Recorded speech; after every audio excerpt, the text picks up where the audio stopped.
Is that Nathaniel Bandy? No way! He took me out while I was using my special? I gotta go get revenge. That was unfair. Is that him? No way.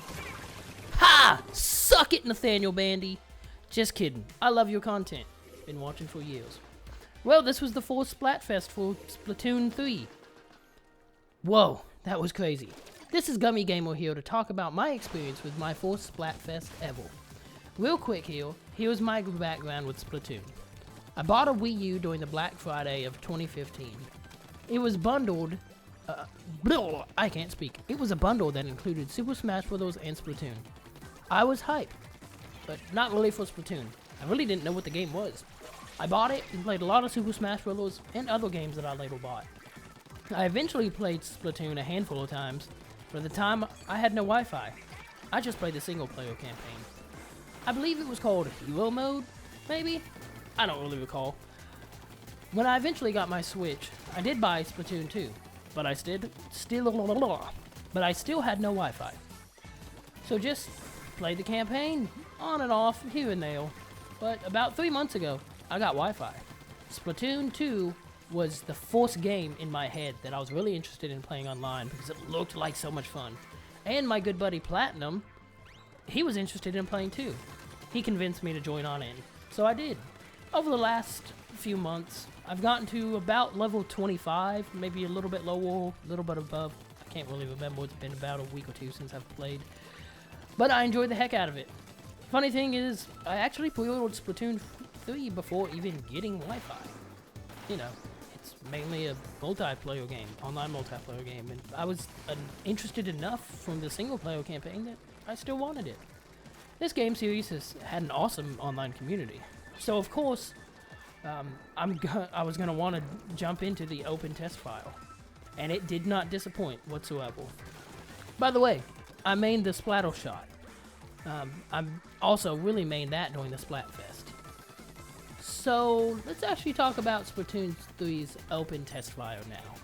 You know, now that we're like 2.5 minutes into the video, we're going to talk about the subject of the video. I can tell a major difference from Splatoon 2 to Splatoon 3. It looks overall more polished and a true 1080p HD game. Not saying that Splatoon 2 looked bad by any means, but the tweaks that they have done have been absolutely stunning. I believe there was a report that came out that they were using some sort of upscaling technology from AMD. They used a similar thing with Nintendo Switch Sports, and obviously we can see an effect here, and it is absolutely amazing. Also, it seems to have a darker theme in its colors, at least in most of the stages that I've played. All of this together makes for a really beautiful game. I hope we get some variety in the stage brightness throughout the full game. But with saying that, the darker theme wasn't bad by any means. I really felt the adrenaline pumping through the angst of each stage. Also, I do realize that Splatoon 3 is supposed to have a darker theme. So that plays into it, and they did that really well. Home run, knocked it out of the park. Another thing I noticed was the movement of your player character. Now, I will admit this could come from the aspect that you don't have any ability slots filled in, but you feel a little bit more heavy, not drastic, but just a little heavier, and everything seems to be a hell bit tighter. Good things in my opinion, but also I felt like I didn't really get used to it over the duration of yesterday. But overall, I think it's a positive. Also, I've seen a lot of people online saying the weapon feels different. They use the main weapon that they used in Splatoon 2, used it in this, and it feels different. Again, I feel like a portion of this is coming from you're not using ability slots, and you're probably not used to not using ability slots being used. But I'm sure they buffed and nerfed different aspects of each weapon. The specials seem to be a lot faster, by the way, or at least faster enough to notice. Although, I really just used the same special the entire time. But from my view of watching my teammates and my opponents use their specials, it feels faster. Again, not drastically, just enough to notice a difference. Also, I love the new specials. They were fun. The tactical was nice both when your team and really when your opponents used it. The boosts it gives are nice, But also, when your opponent has one, you know that all of their players are going to be rushing towards it. So you can trail them and kind of pick them off, or peep in and out of the area to attack. The Reef Slider seems pretty cool also. It does have a small window to get the heck out of dodge, but if you have good reaction time to it, you can do that. But if not, you're going to get punished. I personally think that's how a well-designed special should be. The Trizooka, which is the special I used, is loads of fun to use. Previously, in Splatoon 2, I used the Splashdown. Really strong, but your opponent can react to it. They can get the heck out of dodge, and they can even punish you by just shooting you. But using the Trizooka was completely different. You get 3 shots with really big tri-shots. I believe this is based off of a weapon in Splatoon 1, but I didn't really play Splatoon 1 a lot, so I can't confirm. If they directly hit, or even closely hit your opponent, they're dead. But it also forces your opponents to get the heck out of the way. Also, it leaves a bunch of ink on the ground where it lands. Your opponents can kind of get around you and get an easy shot on you, but if you get the chance to aim near-ish to them, and then at best for them, you're trading kills. It can do a lot of damage. It is absolutely amazing. The crab tank looks like loads of fun to use. Its downside is if your opponent can get behind you, or just is behind you in general, it looks like they can, attack you pretty easily. But it does seem to have good mobility, and its rapid fire ability is crazy good. I think the only other special that I saw was the triple ink strike, and I don't really recall seeing enough of it to get a feel for what it does. I just remember seeing the 3 arrows in the ground near me a lot from maybe where somebody was aiming at me and missed? I don't know. But it seems like it has really good range, because every time this happens, there's never an enemy like right next to me. Also, back to the subjects of weapons, I saw a lot of people trying out new weapons, like the Splatana. But I rarely saw any snipers, which I'm pretty sure you were able to use a sniper, and I'm pretty sure I did see literally exactly 1 sniper. But if you played Splatoon 2, some people think snipers are annoying. Me personally, I think snipers, if you know how you're playing against them, it's actually a decent interaction. You can get around them, or you can strategically get in front of them and kind of bounce side to side to avoid those slow shots. But even with all of that saying, the interaction is rarely adrenaline filled. It's usually really calculated, and you just go in, do your business, and move on. Sometimes you'll lose the interaction, but once you get good at it, you get good at it. So not seeing those all around like you saw in Splatoon 2 is actually a plus, because,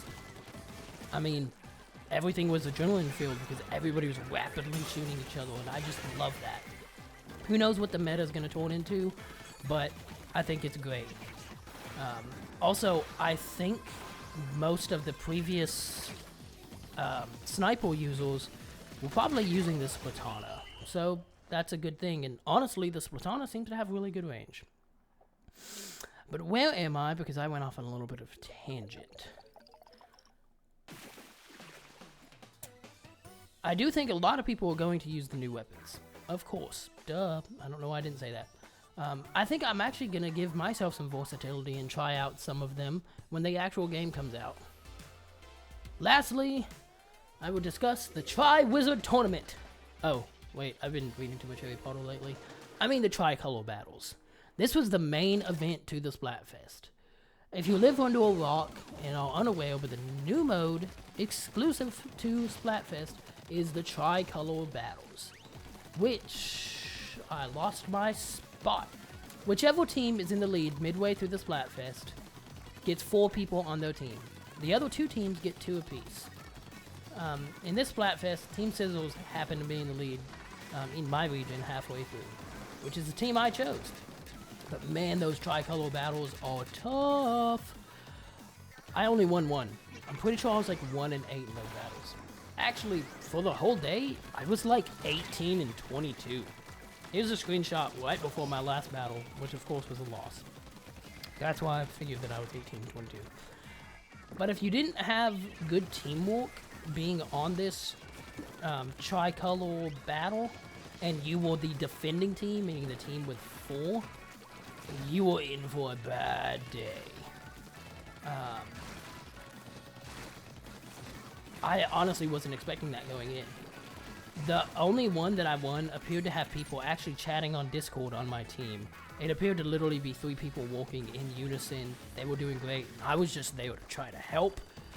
Obviously, I wasn't in Discord with them, but and I'm only assuming they were based off of their movement and how everything was going. I just happened to get lucky and got thrown in the lobby. They seem to have great communication on. It was so hype. But I'm sure with more time and practice, I'll get better with that mode. You know, well, maybe on a 50% win rate, not 1 in 8. This turned Splatfest into a true two-parter. The war isn't over until it's over.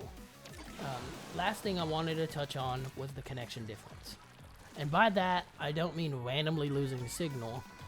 I do realize this whole open test file was to test the servers, see how beefy they needed to make them, and see where they needed to fix things. But more importantly, the new disconnect feature. If somebody disconnects early on while playing a match, it stops the match for everybody. And it isn't counted as a match whatsoever. Not a win, not a loss. Except for the person who disconnected, or people. In which it gives whomever disconnected a loss, which I love. A minor frustration in playing Splatoon 2 was the occasional disconnect and people going AFK. That appears to be resolved as much as the Splatoon team can resolve something. In conclusion, I think this Splatfest was a success. Did my team win? No, not even close. We were in last place. Which was really funny because halfway through we were in 4th place. But I had a lot of fun, and more importantly, I learned more about this amazing game mode that I had no clue how awesome it was.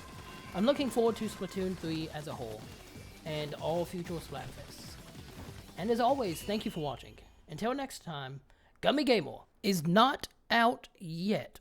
Didn't realize how much time I left in the actual video that I have playing behind this voiceover, or in front of this voiceover, depending on how you want to look at it.